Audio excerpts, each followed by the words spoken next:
ada mencium bau busuk si penggali tadi. Ya. Nah, sebenarnya memang di dalam tanah itu ada bangkai binatang. Betul. Bisa juga dari munculnya binatang-binatang kayak ular lah. Ular, kalajengking biasanya kan kayak gitu. Betul. Itu ada yang sampai belah, kuburan sampai belah. Iya, betul. Mayatnya ada sampai montek keluar. Pernah juga dengar gitu. Iya. Kan? Jadi dia melihat sendiri ada mayat yang memang saat itu tinggal tengkorak, tulang belulang. Tapi ada juga yang dia menemui yang kain kafannya utuh. Bahkan kainnya pun masih putih bersih, Bang Rijal. Bahkan ada juga yang, nih ada 3 ya. Satunya itu yang terakhir dia temui. Hilang. Bukan hilang, hitam. Kayak habis kebakar. Selamat malam sahabat astral. Jumpa lagi bersama kami di Lalungkang antara astral dan logika.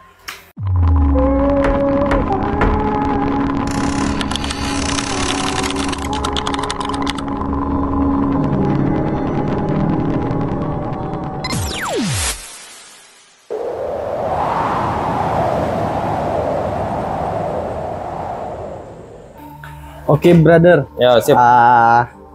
Kemarin kita ada search di TikTok nih. Kebetulan ada salah satu konten kreator yang membahas masalah siksa kubur. Oke. Ini tentang siksa kubur nih. Hari ini kita bahas siksa kubur, guys. Siksa kubur, karena siksa kubur itu kan kalau di agama kita sendiri memang diajarkan kan ada siksa kubur itu, dan ada siksa kubur, ada nikmat kubur. Nah, cuman di sini dari yang kita lihat kemarin hasil kontennya itu dia menjelaskan kalau tukang gali kubur atau apa itu mendengar siksa kubur itu. Ya. Nah, jadi mungkin lebih ininya. Tapi kita bahas ini tentang di agama kita ya. Kita membahasnya lebih ke agama muslim. Jadi teman-teman yang nonton ini beragama lain mungkin ada cerita yang lain untuk bisa di-share di nanti komentar. Di komen. Boleh kita langsung aja. Oke. Coba kita buka ya videonya. Benar-benar nyata. Kalian percaya gak sih? Ini ada sebuah kisah di sebuah desa di Jawa Barat yang penggali kuburnya menyaksikan adanya siksa kubur itu. Benar-benar asli, coy. Story time. Ya. Dan suatu hari nih, Pak Wardi sama teman-temannya, mereka kayak satu tim gitu, beberapa orang ada job untuk menggali kubur untuk seorang nenek tua yang mana nenek tua di pemakaman itu sedikit banget yang datang, bahkan keluarganya tuh kayak ya deket-deket rumah aja. Walaupun kayak gitu ya, Pak Wardi. Pertanyaan buat teman-teman juga ya. Kalau misalkan kita di satu pemakaman, itu berpengaruh nggak kalau misalkan banyak yang datang, atau kalau di segi anunya lah. Kayak kita budayanya nih kalau misalkan semakin banyak yang datang, kembali lagi ke budaya masing-masing. Karena ada yang mengatakan biasanya semakin banyak yang datang, sebenarnya orang itu orang baik. Nah, itu kalau secara logikanya. Tapi biasanya orang adat juga menyangkut-nyangkutkan dengan memang orang itu orang baik. Tuhan membukakan hati orang-orang buat datang ke pemakamannya. Itu kalau dari segi ininya. Kita lanjut ya, guys. Oke. Wardi sama teman-temannya tuh ngerasa kayak wajar aja. Terus Wardi bilang nih, waktu dia itu menggali kuburan buat si nenek ini, dia sama teman-temannya tuh merasa ada kejadian aneh, yang mana tanah yang harusnya itu tuh lemah, namanya fluffy, tanah yang harusnya biasa aja fluffy, guys. Digali itu susah banget, keras banget, sampai beberapa kali sekop mereka itu patah saking kerasnya tanah tersebut. Stop dulu nih. Sekopnya patah nih. Secara logika ya, secara logika kalau dari kontur tanah harusnya sih berpengaruh biasanya. Jadi tidak melulu harus disangkut-sangkutkan ke ini. Jadi bisa jadi memang kontur tanah di tempat pemakaman itu memang keras, atau kondisinya memang musim panas yang memang menyebabkan tanah di suatu tempat itu jadi kering. Kayak misalnya saat ini kan kita mungkin udah mulai memasuki musim panas nih, brother. Bisa jadi, juga kan sekopnya ini kayunya rada rapuh juga. Kemungkinan jadi bisa jadi patah, bisa jadi. Tapi boleh kita lanjut dulu nih. Pekerjaan Pak Wardi sama teman-temannya ini jadinya lama dari biasanya. Pas mereka mungkin bisa menggali lebih dalam dan keadaan capek banget juga karena ekstra kan. Mereka tuh mencium ada aroma busuk banget menyengat dari dalam tanah itu. Supaya mereka tuh ada yang muntah. Ini kenapa nih gitu kan? Tapi mau gimana, ini udah maksimal banget dari kuburannya. Terus ya udah gitu kan, datanglah nih jenazah nenek Rini ini dengan keluarga Tapi nama yang benar ya, apa disamarkan? Mungkin disamarkan. Ya udah tuh dikuburin dah. Tapi memang kisahnya kisah nyata katanya. Oh, dari kisah nyata ya? Diangkat dari kisah nyata. Ketika dia itu selesai meninggal itu, dia mendengar suara cerita kayak tangisan perih minta tolong dari dalam kuburan nenek ini. Dan itu kayak sebentar aja. Dia pikir, oh ini halusinasi gitu kan. Oh ya udah nih, dan diperpanjang sama beliau, lanjutkan baca doa segala macam. Cepetin ya. Boleh. Saya timbun terakhir. Iya aku dengar. Wah yang lain pada dengar. Mereka berlima, cuma yang dengar cuma 3 orang. Terus kayak, oh yang lain gue udah berapa? Nah mereka langsunglah ceritakan ke keluarga masing-masing gitu. Tersebarlah di desa itu tentang cerita penggali kubur ini, sehingga orang berspekulasi mungkin itu siksa kubur dengan ini. Karena semasa hidupnya dia itu dikenal sebagai orang yang mulutnya tuh pedes banget sama orang, kayak tidak memandang simpati empati gitu, ngomelin orang. Julid ya, bahasa kita tuh julid ya. Dan dia orangnya pelit. Ngata-ngatain orang. Pelit juga nih. Pelit di luar nalar gitu. Sebagian warga yang percaya itu beneran siksa kubur, sebagian lain itu halusinasi karena Bisa jadi halusinasi, capaian betul. dari kubur. Tapi ya bagi Pak Wardi, Boleh kita bahas nih. Jadi Bang Rijal, kalau menurut aku sendiri yang kutangkap, kalau kita logika kan sebenarnya logika loh ini. Karena apa? Karena bisa jadi kata dia tadi halusinasi, karena kecapean. Yang kedua bisa jadi si penggali kubur, kalau dari segi kontur tanah tadi kan bisa jadi memang waktu itu kondisi keras karena musim panas. Kalau dia mendengar tadi lebih ke halusinasi sebenarnya si penggali kubur tadi. Ya, rasional. Nah, rasionalnya. Tapi kalau dari segi astral yang bisa Bang Rijal bahas, kira-kira apa yang ditangkap itu? Karena memang dari agama. Jadi kalau dari agama sendiri pun memang, ya, memang ada ya. Siksa kubur, nikmat kubur itu ada, memang dijelaskan dalam Al-Quran. Jadi balik lagi, kalau memang yang dia lihat itu siksa kubur,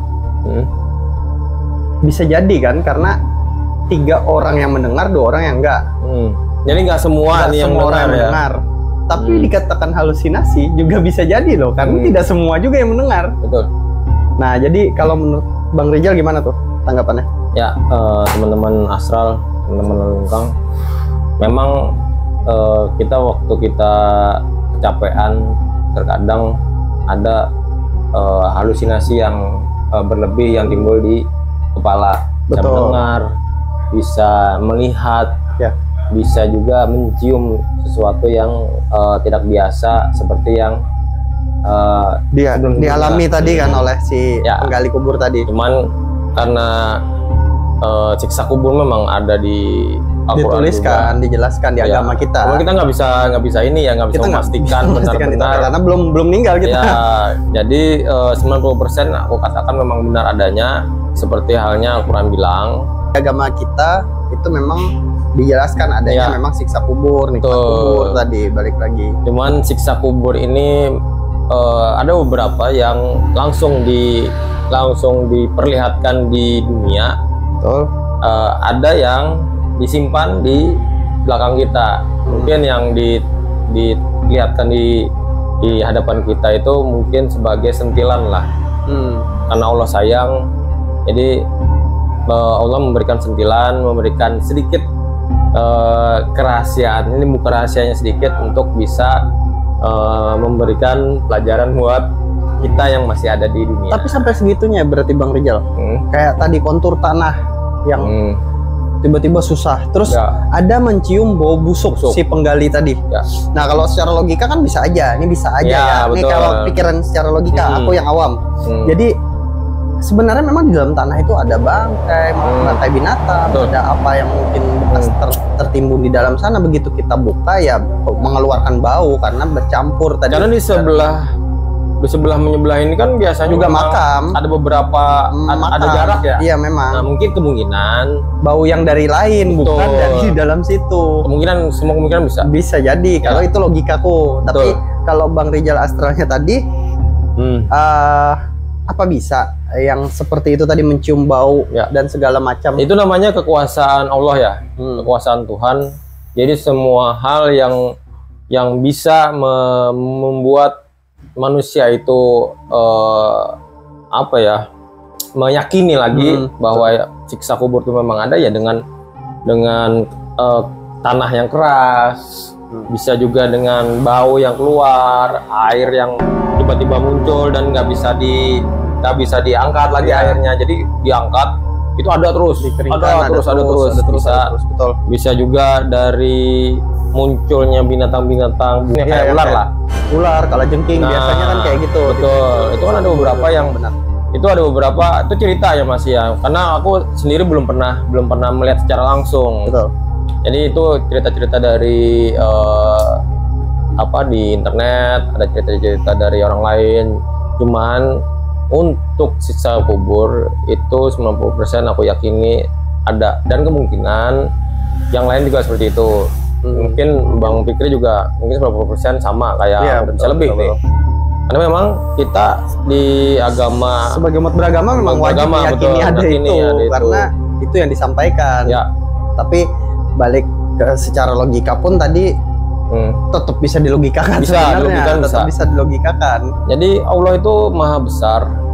Ya mungkin dengan kejadian-kejadian seperti ini itulah membuktikan kekuasaan. Kalau Tuhan itu maha besar, Tuhan itu bisa. Apalagi kan kata infonya tadi semasa beliau hidup itu katanya julid, mungkin julid, ngomongin orang terus pelit katanya. Tapi itu kan bagi pelajaran, dan memang pelajaran tadi mungkin cara Tuhan untuk membuktikan kekuasaannya. Tuhan kan sudah mengajarkan kita nih rule-nya bagaimana. Kamu mau berbuat baik, hasilnya seperti ini. Berbuat buruk, hasilnya seperti ini. Jadi mungkin itu sedikit dari kekuasaan Tuhan yang memang memperlihatkan. Tuhan membuktikan kalau memang siksa kubur. Lebih ke siksa kubur itu ada. Itu filmnya juga ada kalau nggak salah. Ada banyak itu, bahkan banyak yang membuat film-film tentang siksa kubur kan. Bahkan dulu zaman-zaman kita masih Hidayah. Dulu ada tabloid Hidayah dulu kan. Itu kan semua siksa kubur diceritakan kan. Jadi ada beberapa yang kita kembali lagi ya. Siksa dari kelakuan kita di dunia ini kan, kita maunya nanti disiksa apa sekarang disiksa? Kan ada beberapa yang bilang siksa kubur itu nggak ada. Katanya ada yang meyakini dan langsung di dunia dibalasnya. Contoh misal aku berbuat buruk ke Bang Rijal, tiba-tiba nanti pulang dari sini aku jatuh. Nah, itu sebenarnya balasan juga sebenarnya. Nah, inilah makanya aku bilang tadi bahwa ada yang beberapa meyakini bahwa siksa kubur itu ada. Setelah kita dikubur itu baru kita diadili lah. Dia sudah melakukan perbuatannya di dunia, diadili di alam kubur. Karena kita juga meyakini di agama kita kalau memang alam kubur itu ada. Jadi, salah satu cerita yang mungkin pernah aku dengar juga bahwa siksa kubur yang setelah meninggal itu ada yang sampai belah, kuburan sampai belah. Terus ada yang sampai loncat keluar nih. Betul. Mayatnya ada sampai loncat keluar. Pernah juga dengar gitu. Jadi ada beberapa cerita di balik itu semua. Kembali lagi. Tapi balik lagi Bang Rijal, ada juga yang aku juga pernah dengar dan mungkin menyaksikannya. Yang memang aku dapat cerita nih dari teman. Jadi dia saat itu memang ada proyek pembongkaran. Jadi di proyek pembongkaran itu, saat itu memang dia harus memindahkan pemakaman umum ini ke tempat lain, karena di suatu tempat itu mungkin entah itu mau dibangun bangunan atau apa. Jadi mereka memang ada izin memang segala macam untuk memindahkan. Jadi memang resmi itu. Jadi resmi dipindahkan. Jadi dia melihat sendiri ada mayat yang memang saat itu tinggal tengkorak, tulang belulang. Tapi ada juga yang dia menemui yang kain kafannya utuh. Bahkan kainnya pun masih putih bersih Bang Rijal. Bahkan ada juga yang, nih ada 3 ya. Satunya itu yang terakhir dia temui. Hilang. Bukan hilang. hitam, kayak habis kebakar. Bahkan sampai ininya pun ikut menghitam. Dan masih ada ya. Kainnya masih ada. Kainnya masih ada, cuman menghitam. Jadi ini juga kelihatan hitam, gosong. Jadi bukan tengkorak lagi tadi. Ya. Nah, ada juga yang memang tadi masih utuh dan kain kapan masih bersih. Dan itu mungkin beberapa, ya mungkin kita di agama Muslim juga ada yang meyakini memang ya itulah adanya wali-wali Allah. Ya, betul. Kekasih-kekasihnya Tuhan yang memang tidak disentuh. Betul, sampai meninggal pun masih terjaga dia, masih dijaga sama ya Tuhan. Mungkin ada beberapa kategori yang disampaikan Bang Fikri tadi. Ada tiga kategori yang jadi tengkorak karena dimakan usia juga mungkin, karena kan memang yang paling susah untuk hancur itu bagian tengkorak kita. Ya, ada yang utuh, ada yang gosong. Ya, kan ini kan kembali lagi ke umur dari mayat tersebut. Betul, cuman di saat itu memang pemakaman itu pemakaman yang memang sudah lama sekali. Rata-rata lama semua. Memang pemakaman itu sudah tidak difungsikan lagi sebenarnya untuk pemakaman baru. Jadi mungkin itu yang pemakaman gosong di tahun 60-an. Yang gosong itu apakah masih utuh kah? Masih utuh, cuman katanya hitam badannya. Wow. Oke. Jadi pemakaman itu tidak difungsikan lagi karena tidak difungsikan lagi dan memang untuk mungkin akan dibangun bangunan atau apa dialihkan. Jadi, kita kembali lagi yang tengkorak ya, yang sudah menjadi tulang belulang itu biasanya memang dari ininya waktu lah. Berjalan waktu, kulit, daging itu sudah mengalami pembusukan dan pemuaian. Ya. Itu secara nalar pun masuk. Memang seperti itu. Ya. Jadi secara nalar, yang tidak nalar tadi yang dua tadi. Yang kedua, kita ke gosong dulu ya. Gosong. Jenazah itu biasanya yang aku tahu ya, mereka yang ada makan hak orang lain. Itu kalau di ajaran agama kita kembali lagi ke sana, karena kita mengambil hak orang lain itu biasanya memang fatal itu. Betul, apalagi sampai ke anak yatim. Iya, betul. Makanya di dalam kubur itu dibiarkan tetap utuh body itu jasad. Iya. Karena nanti kalau misalkan ada yang menggali atau ada yang itu sebagai bukti kekuasaan Allah. Iya, betul. Itu memperlihatkan bahwa itu memang jahat. Ya. Sampai atau biasanya bisa juga jasad sebelum meninggal itu biasanya melakukan yang namanya durhaka. Betul. Biasanya durhaka itu sangat cepat. Ada pernah aku baca artikel, ada di belahan dunia lain. Dari beberapa jam itu dia dimakamkan, itu sudah pas diangkat karena mungkin ada something ya, kekurangan atau apa, aku nggak ingat. Cuman itu jenazah itu diangkat kembali dan ternyata baru berapa jam itu mayat sudah babak belur. Oh iya. Babak belur. Jadi biru-biru lah. Karena kan kalau misalkan seperti mendapat siksa kubur tadi ya. Biru-biru dan wajahnya itu seperti wajah orang yang ketakutan. Padahal kan ini jasad, ibaratnya nggak ada ekspresi lagi lah. Cuman pas waktu diangkat itu seperti wajah orang yang sangat ketakutan. Dan semua badan itu biru dan hitam. Oh iya. Itu baru berapa jam? Karena ada ini ya, karena ada mungkin diangkat lagi tadi. Ada kepentingan lagi. Ya. Entah biasanya kalau dari ini ada otopsi atau apa, pihak keluarga yang meminta. Betul. Jadi ceritanya si jasad ini sebelumnya memang orang yang sangat durhaka kepada orang tua.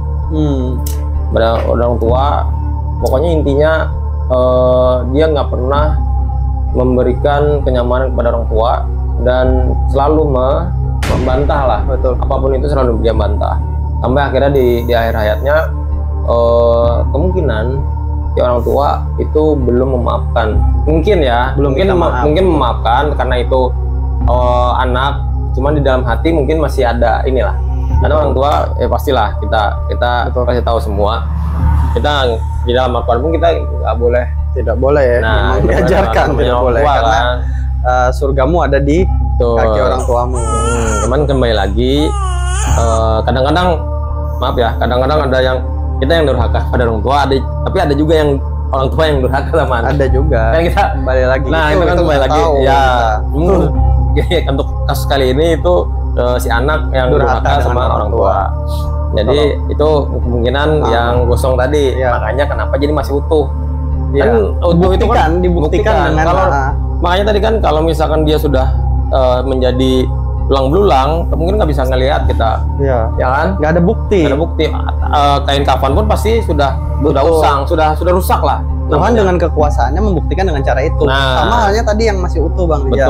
Yang utuh tadi kan bisa jadi memang ada beberapa cerita yang mengatakan memang yang masih utuh itu ada cerita di kampungnya. Memang biasanya orang itu sering berbuat baik, padahal orang-orang tidak pernah melihat dia beribadah. Mungkin dia menyembunyikan ibadahnya dengan menyendiri berhadap Tuhan. Seperti itulah. Nah, tapi dia karena habluminallahnya itu urusan dia sama Tuhan. Tapi kalau habluminanasnya itu yang dilihatkan dia ke orang-orang. Jadi dia berbuat baik, selalu bersedekah. Jadi bisa mungkin lingkungannya pun merasa enak berada di sekitar dia karena memang ada kanan memberi, tangan kiri. Aku pernah mendengar cerita juga, Bang Rijal. Ini kalau kita sedikit ke ini ya arah agama ya. Ada cerita yang memang ada seseorang yang ahli ibadah, Bang Rijal. Tapi dia mendapat siksa kubur.